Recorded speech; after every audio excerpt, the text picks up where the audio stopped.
Thank you. Good evening, ladies and gentlemen. Some of you may recall I was here not a year ago talking about the Archaeology Year 14. So you've had my work programme. This time you're getting my holiday slides. They comprise, as Blair said, I started the street house in 1979. I remember it differently, but we can talk about that later on.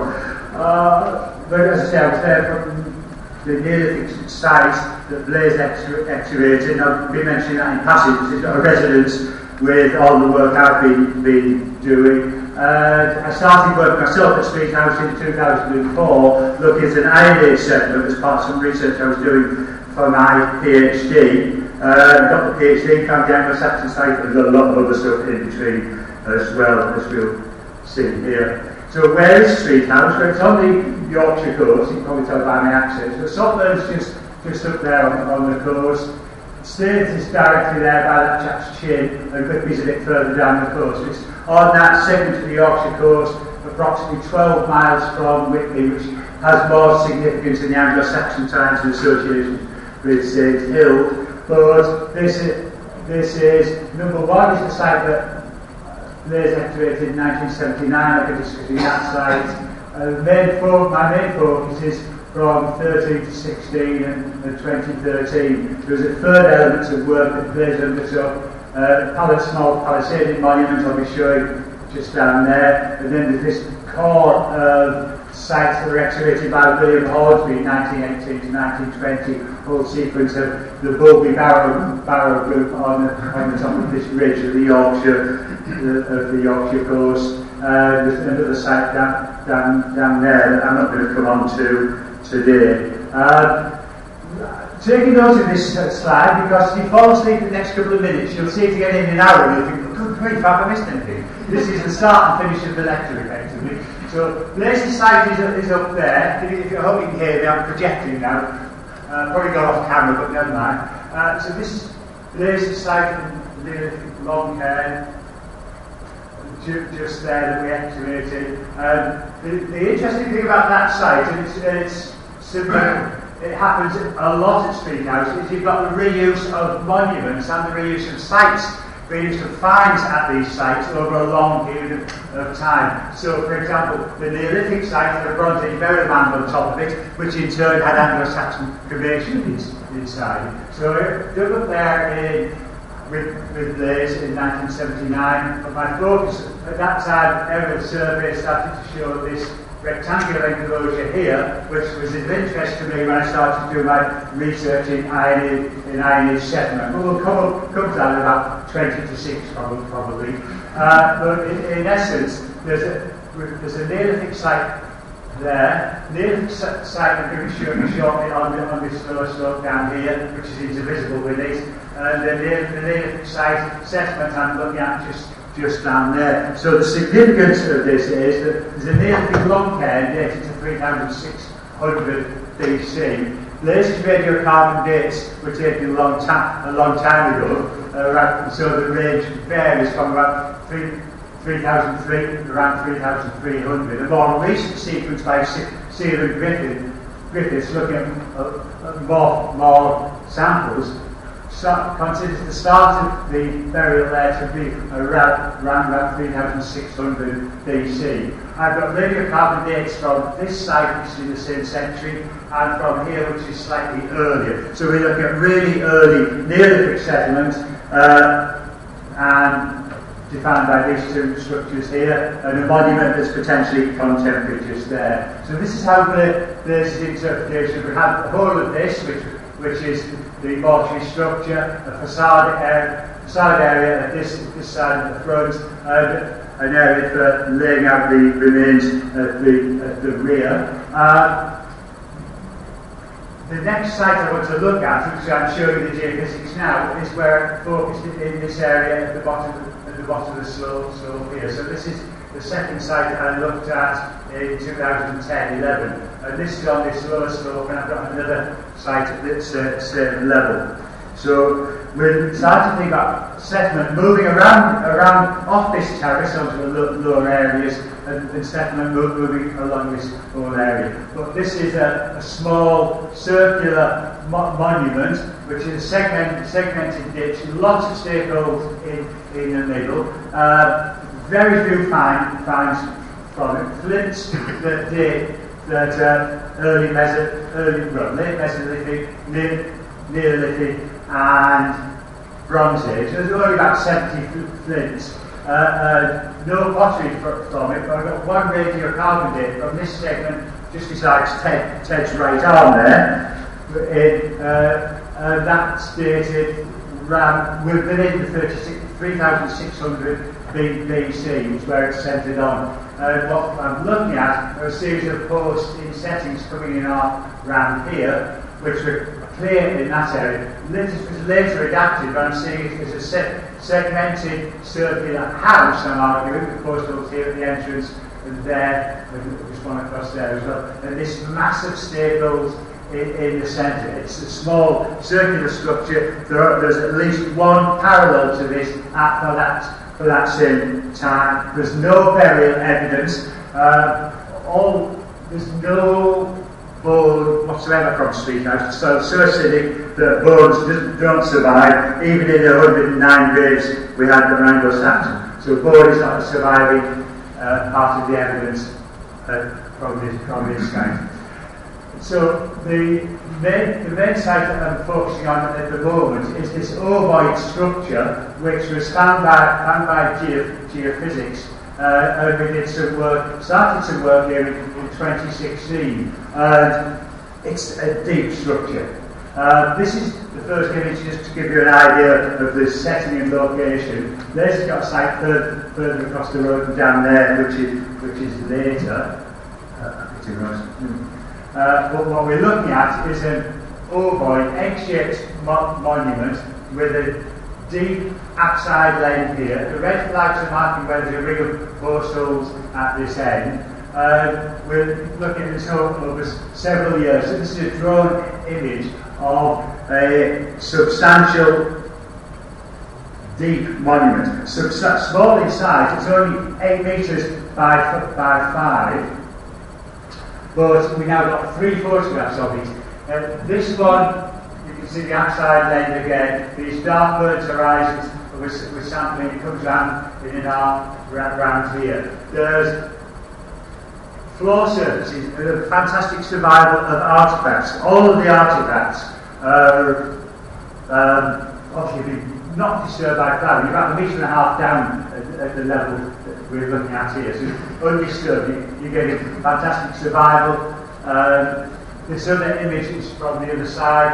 We've got 3 different views to give you an idea of the arc coming around there. This is the best view, what I prefer, because it's showing you the burnt horizon, which comes all around the edge of the structure, around here, around the outside lane, comes back down here. And this is burnt timbers at this end of the trench here. Where they're digging is approximately 3 metres below the present ground level. So you've got a very deep, sunken, almost shaft-like structure with 1,200 artefacts so far. We're not at the bottom. And I've got 7 radiocarbon dates from the site, 1 higher up, but 5 on this level, and they're all within the arc of 3,900 to 3,700 BC. So it's early Neolithic. The suggestion that it's on the cusp of the Mesolithic. The flint evidence supports that, as does the pottery. So this is a focused area. It's only 40 square metres, but we've got 1,200 finds. So there's a lot of artifactual evidence, environmental evidence. This is a project I'm doing over the summer each year. So it's been a rolling programme of work. I'll go back this year and finish the site. You've heard that before, haven't you, Liz? So what we're getting from within the site, there's about 829 pieces of worked flint. Leaf-shaped arrowheads, blades, saws, tools, cores, things of this nature, all of which are late Mesolithic into early Neolithic date. Pottery around about 320, 330 sherds of these carinated bowls, blades there, hazelnut shells, evidence for food. So in total that amounts to about 1,200 finds, as well as several pieces of decorated stone. We've got some rock art from the vicinity of the monument. We've got rock art from further up the site here. This carved stone came from about 10 metres from the site, inside a Roman building, but I've got a good excuse for that. We'll come on to that when we do the Romans, get towards the end of the site.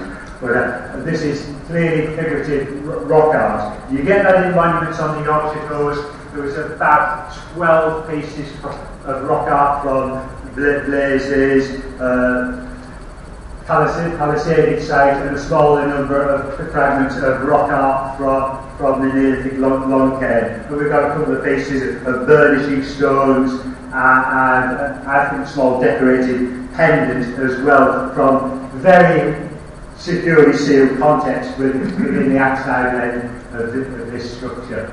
So we've got lots of artefacts from the site, and the interesting thing about Street House, not just for the Neolithic but for all periods, is how these items have always been acquired and reused. So we're finding leaf-shaped arrowheads that have been used in the wider landscape and are lost in other parts of the site. We've got this mace head here that was found within the ring bit of an Iron Age roundhouse. So these items have been found and acquired and reused on site. Now we'll return to this argument. The next site that's still in the Neolithic is this small circular palisaded segmented monument that lays radiocarbon dated to around about 2200 to 2000 BC.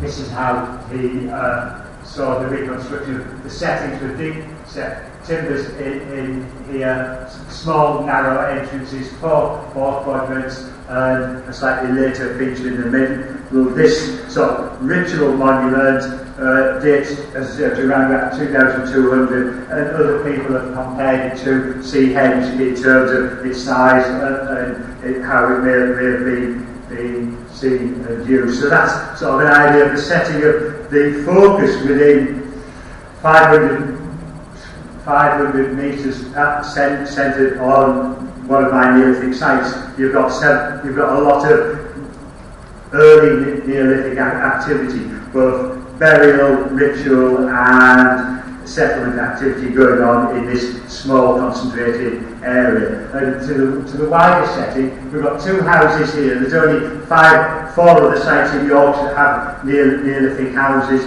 There's about a dozen, 13 Neolithic long cairns within Yorkshire. The site of Blaisdell is slightly different to most of those, and the concentration here is greater than anywhere else in not quite the northeast. Northumberland's a different case, but certainly within Yorkshire. But that's just one element of the sequence we've got going on at Street House. We're a bit bereft in the late Neolithic Bronze Age, although there's a small stone wall for a cairn here, I'm showing it there, and in plan here, with a trench set behind it and some Neolithic finds. Similarly, there's a small oval structure here, which I'm defining the outer and inner ring. These are 8 metres by 6 metres with a porch-style entrance. This is reminiscent of a house at Whitby in Cornwall that dates around about 2000 BC. And haven't never got any information to get a really carbon date from this structure, which you can see in the photograph here. But suffice to say, I did get several flints from this, and the architectural style of it is reminiscent not of the Iron Age, but earlier Bronze Age structures, as have been found with post holes and stone packing at both Eston now and Catcoat. So I'm saying it's in that range between the Neolithic and the Iron Age. And crucially, it's been parts of it have been cut by the Iron Age enclosure dates, which more in a minute. And I argue it survived because it was sealed during the Iron Age by the upcast of the bank from the Iron Age enclosure. It's just here. So you've got the enclosure there, an entrance, we'll see more of that, the entrance going on that side, and the bank that was formed the inner defence, if you like, or the inner berm of the Iron Age site, sealed this Neolithic monument, so it wasn't eroded during this later sequence of activity. So interestingly, we've got an Iron Age settlement, but evidence for early activity at the site. The small cairn, as I argue it is, that had this stone face here and a trench behind it, possibly for a burial. These two spurs had cut marked stones in, these two, that one, another one that we've seen earlier that was found just at the back of it, a couple of saddle querns and a couple of pieces of flint that suggested they're indicative of this date that I'm proposing. But it's the gap in the middle that suggests there's something going on, but not enough to sort of put a third date on it. But the main focus, and you remember this, is I went to Speed House to look at an Iron Age settlement defined by this marked enclosure here. It's also showing other stuff going down the field, which we'll come on to. And in 2004 and 5, I started evaluation excavations that defined the survival of the site. And the interesting thing about Speed House is on this terrace here, there's a good degree of survival. So they took off about 8 inches of plough soil in 2005. We have this large circular structure which has 3 sequences of activity. You can see that there's a half there, there's parts of floor surfaces surviving, and a whole sequence of internal hacking for internal divisions. And that's defined here. Here's the geophysics. Now, if you can see 109 graves and 16 roundhouses around here, you've got a better eye for this malarkey than I have. This is also showing, bear in mind, there's all this stuff coming down the field here, which we'll come on to in about 10 minutes. This is therefore the plan of the areas that I excavated for the Iron Age site. My tenet of what I was going to do was strip an area through corridor through the middle of the Iron Age settlement. I was bold, I thought we could do it in 2 years. That was 2005-6. Remember, it's 2018, I'm still in this field digging. Now we've got out the field value, even at weekends. You can see there's an intense amount of circular structures and other activities, boundaries and things. I'll bring that into more detail as we go through. And activity going on outside the enclosure. I've broken this down into phases. So we've got an enclosed phase of these late Iron Age settlements, which radiocarbon dates for this site suggests starting around about 150 BC. And these are the houses in that phase. That one was more than a house, but we've only ever excavated that half for the logic of it. So, around about 150 BC, you've got Iron Age roundhouses extending over a period of 150 years, sequence of rebuilds. So, this structure, 3 years of it, had phase 1, where you've got an entrance facing the west, post holes in the centre. Phase 2, which redefined 25 years later, effectively, as the darker gold band there, with, interestingly, most people don't believe this, 2 entrances in the southeast and southwest. We've got post holes at the entrance there, post holes at the entrance there, and a recut, a further phase of this structure going around there. So that's structure 3. Beside it, there's a second structure as well. I've certainly seen these as dwellings. This has got a large slab in the centre forming the half of the house.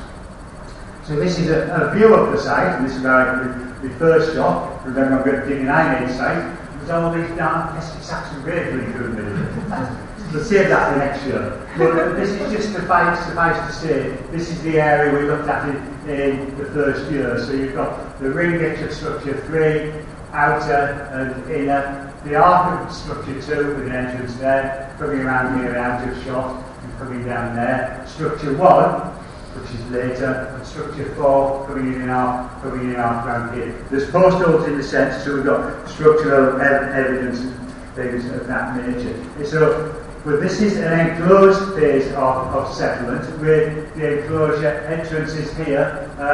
There's actually a gateway through it. All of these Iron Age enclosures, when the shows top mark, you can usually see an entrance somewhere as a gap in cock mark, but here, when we excavated and stripped it through, you can see there are clearly 4 post holes. 2 internal there, 3rd one there, and a 4th one cutting into the packing of the bronze wall for the cairn. So you go 1, 2, 3, 4. That's packing inside the wall of the earlier cairn. So you've got an entranceway that leads out from here down to the south.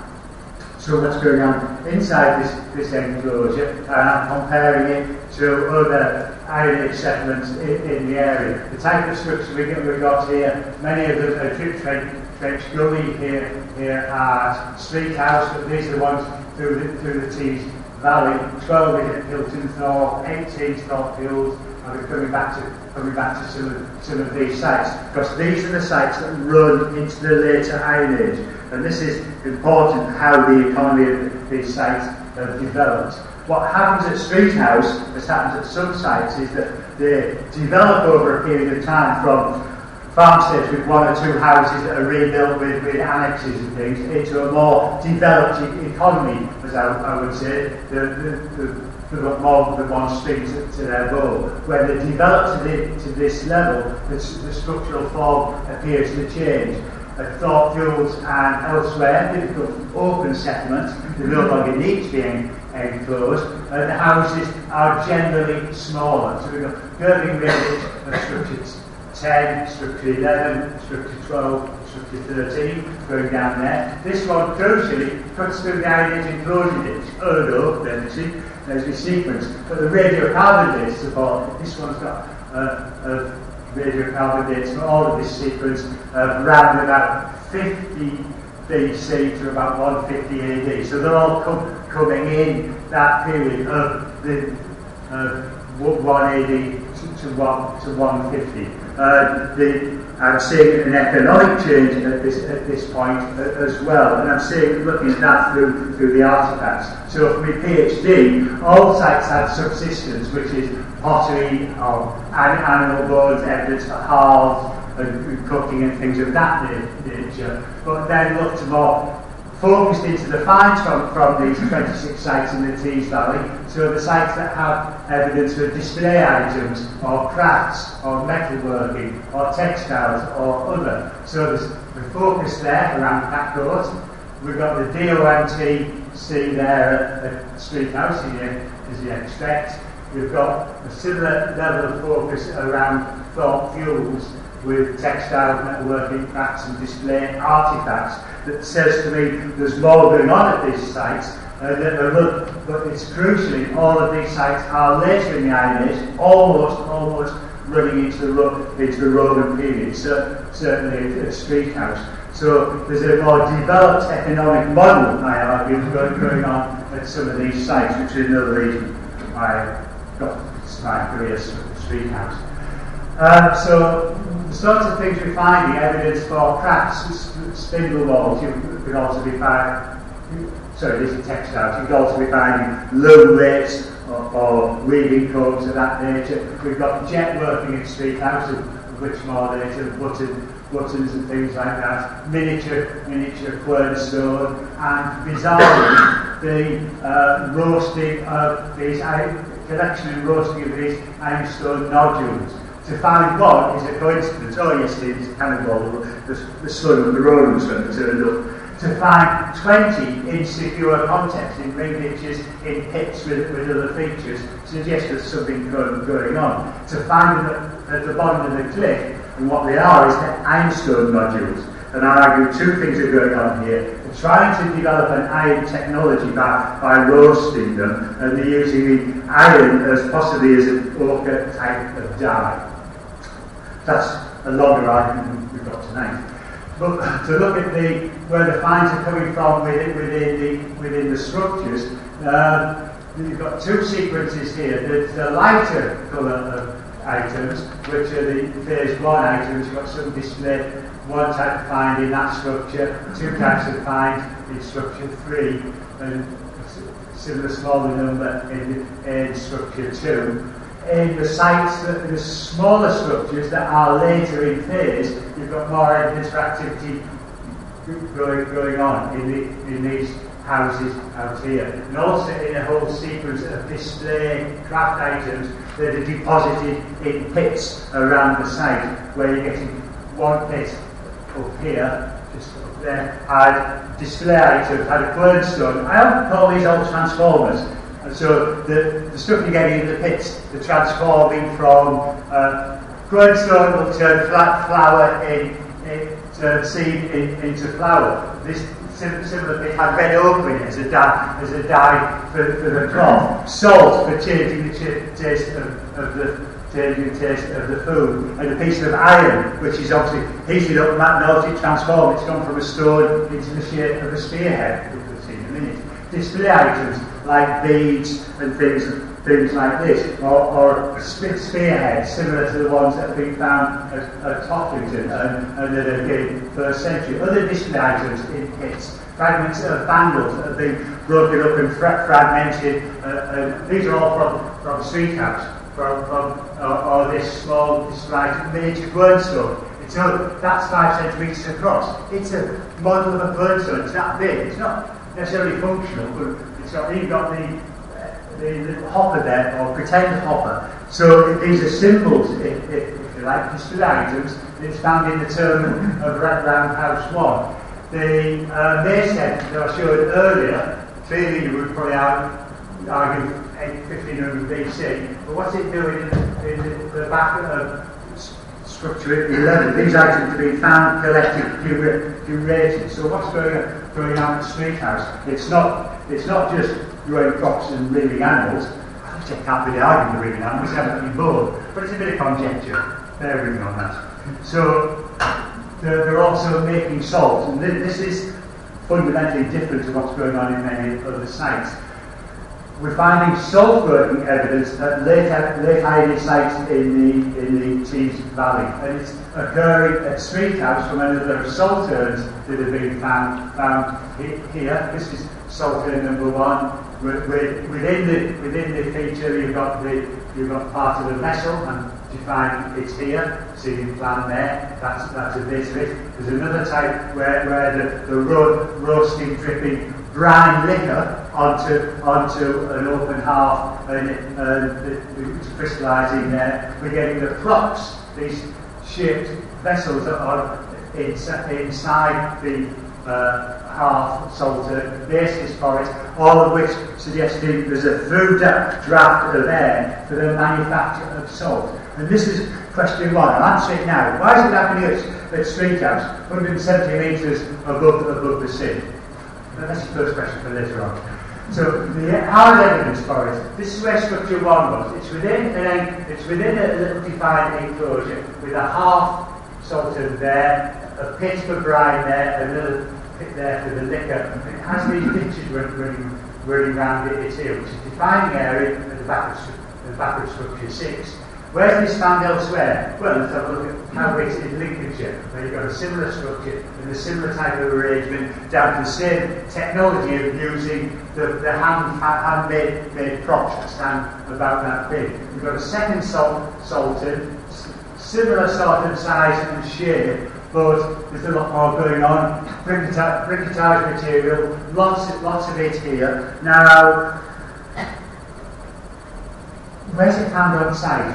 We've got it focused around this area here, where you've got salted number 2, focused in that enclosure there, and some of these other ring ditches where we've got pits. It's a clear environment. The pits are slightly shaped. I argue that brine is really refined in stage 1 on the nearest beach, which is a skidding rope about a mile and a half. They didn't have to obviously in those days. Downhill to that downhill, and so they're bringing it up as a refined brine to work at Street House for two reasons.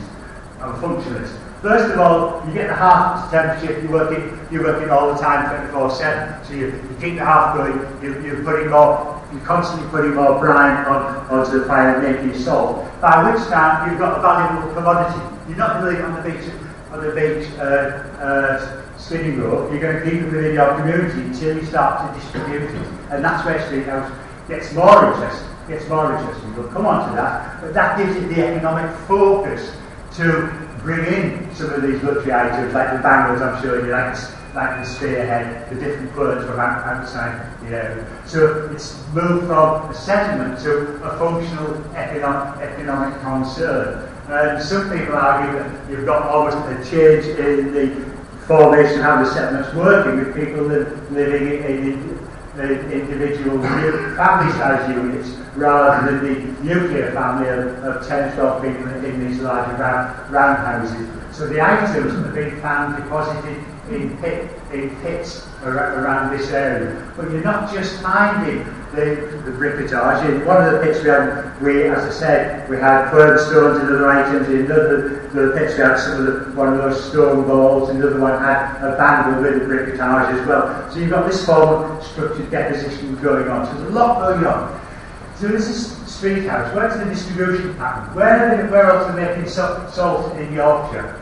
Nowhere, There must be. I'm not conceding nothing to say we're going to make it for everybody. But no, I would argue they're probably making it in the Tees Estuary around there at some point. And I've had a look. It's where I started looking. I didn't believe it was bloody hell. But it's a bit industrialised. I have found things on the beach, but that's another story. So we will have been used to work in the Tees Estuary to manufacture salt. We certainly do it in the medieval period. But where we find salt, as defined by briquetage, the vessel that the salt is made in and transported elsewhere, is a thought kiln. Those are big rock castle, Scots Corner, and these sites around here. They're a good 50-55 kilometres away from street house. Wide social contacts at this time. Certainly not making salt around there. There's no saltons, and there's nowhere else that could be getting it from apart from around here. So we're talking this period when you've got distribution networks starting to happen, the redistribution of wealth and artefacts, such as perhaps in gold coins going back to street house.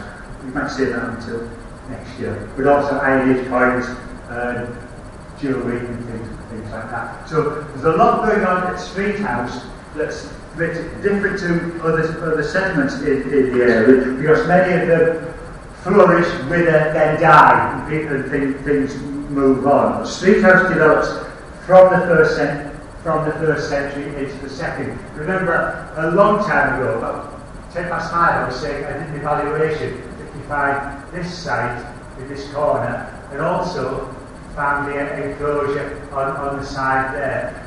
It's part of the sequence of 6 enclosures coming down this side. In 2004, we found Roman pottery in this ditch here. And later excavations in 2009, this site here, we found part of the other side to this enclosure here, which you see on the plan there, which is a large, deep ditch which cuts through all of these smaller boundaries, which I argue are these parts of the later field, later Iron Age field, cut by the rectilinear enclosures from the Roman period, and possibly even extrapolate between the middle. So that's the plan of it. That's what it looks like from aerial photograph, and that's the context. So we've gone from the Iron Age settlement that's abandoned, becomes an open village down here, through into a period of rectilinear enclosures in the Roman period. At present, I've only done about 5% of this field, but at present I've got like this gap between 150 AD and around about 300 when we started to get these ditches infilling with fines. We've got this sequence of 6 rectilinear enclosures. That's the ditch of one of them. 7, I've looked in 2 of them that have structures inside them. This is the paved floor of a later Roman building, defined by a drip trench around the side here. Difference of course over there. Cobbled yard outside. A second building in the next enclosure. There's a larger Roman cottage-style building. We've divided it into 3 rooms with a paved surface, reconstructed there. You can see it in plan with the range of rooms coming up here to that point. It's about 20 metres long, 5 metres wide, and the finds from this put it at the beginning of the 4th century AD. So this is the plan of the site we looked at in 2013. This large building there, another oval structure just beside it. Calling it structure 2021 here. We'll see a reconstruction of that in a minute. All of these are in the same sequence of Roman activity, rectilinear enclosure, which will change in time. Starting off before the paved surface we saw, we're looking at a cobbled surface on the right. We're at this point here. Cobbled surface on the side there, sequence of portals down the side, and this strip trench. And the finds from this are early 4th century in date. Later on, the cobbled surface overlies this, which we saw the image of, and the sequence of recut of portal here. The cobbles are overlaid by a soil horizon from which we're getting late 4th century material. The Hunt Cliff, where calcite gritted, where some slips of painted late 4th century pottery. So this is the very fag end of the 4th century going into the 5th century at this building and also next door. So we've got, structure 3, we'll bring out time here. So how these buildings look is different to those larger structures. We're getting smaller structures. A sunken feature building, number 23 here, a paved floor surface at the top there. A smaller, the large building I showed you earlier is cut down to this small structure here, and a paved platform on which they're making jets. We've got jet waste and debitage and jet items that have been manufactured at this site at that time. So in terms of reconstruction, you've got structure 22, probably a pathway leading through to 23, which is the sunken feature building, this small north room there, the paved structure over there. And what I argue is that the economy has changed at this point. We have got some quernstones, we're getting a whole series of different small-scale craft industrial activities occurring. This is another image of what the site's like. There's a small Roman pottery kiln here with the furnace at this end, the flue and the stacking area at this end that we recorded in plan at 4 levels going through there. This is similar to some of the kilns at Jamie's Crag at Cragbank, and again I'm thinking this is occurring in the 4th century. This is happening after that larger Roman building has been abandoned. We're starting to get jet working. We're collecting the jet on the foreshore, the jet nodules that is washed out of the cliff. These are being brought back to the site and turned on primitive pole lathes into forms of jewellery like this. There's lots of offcuts of the jewellery, wastes, things that have been broken. Clearly evidence that it's happening on site. So that the jet working is occurring here. It's also noted along the coast elsewhere. Red Hayes found it at Newham. It was also found by Hornsby on the signal station at Goldsmith. There was all a small-scale craft type of industry to collect this and turn it into jewellery and things of that nature. We've got a whole sequence of pottery vessels from the abandoned floor of the structure at this time. So there's an awful lot going on here. What at Street House, but what I'm suggesting is occurring at Street House is that in the 2nd century, they're manufacturing salt and distributing it over this potentially large area. So far, I've shown you 2 salt urns. And in the last year, we found another one in the middle of the Nathan House. I can't help it. it's just cutting into the structure down here. I'll show you on plan here. It's a rectangular thing coming out here. And what we've got are the props defined by these shaped stones, as you see here.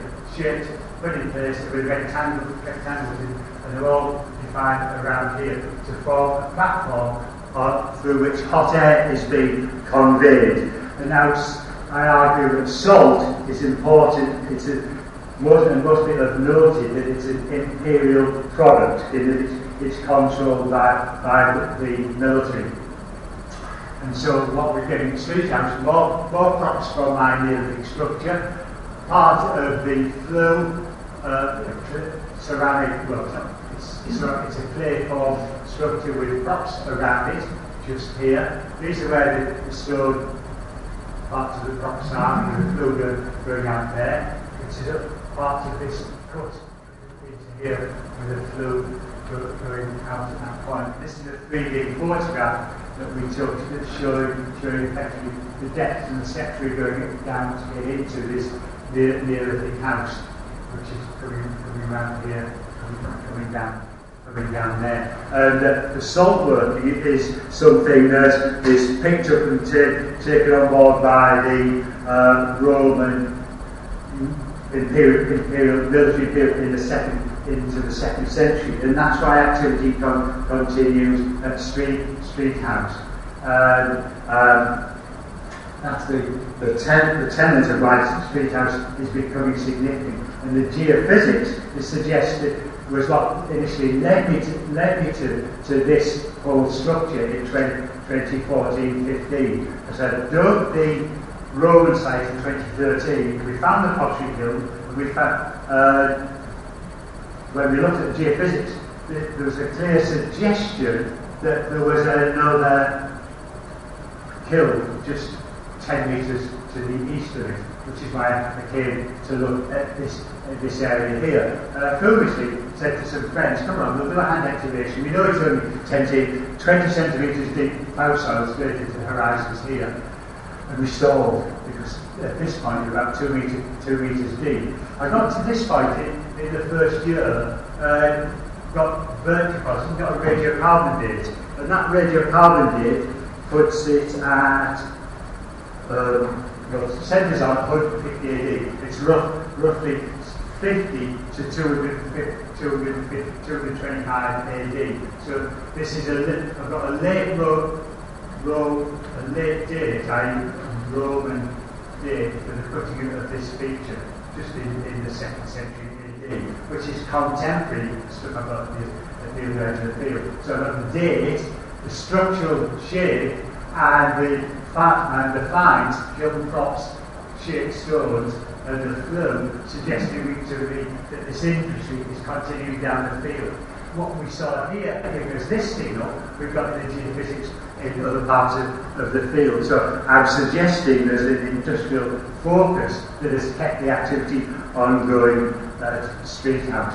But that's the industrial aspect of it. The craft activities that are going on in the Roman time, jet working, spindle wall, whole sequence of beads, and individually these are strings of beads that are laid on a pole lathe and have gradations into them, so it can just be sawed into individual segments of beads. And I found others like it locally. Quernstones for cord, and grinding stones for pounding up other materials. Again, glass beads. These are all from Roman activities. There's a distribution of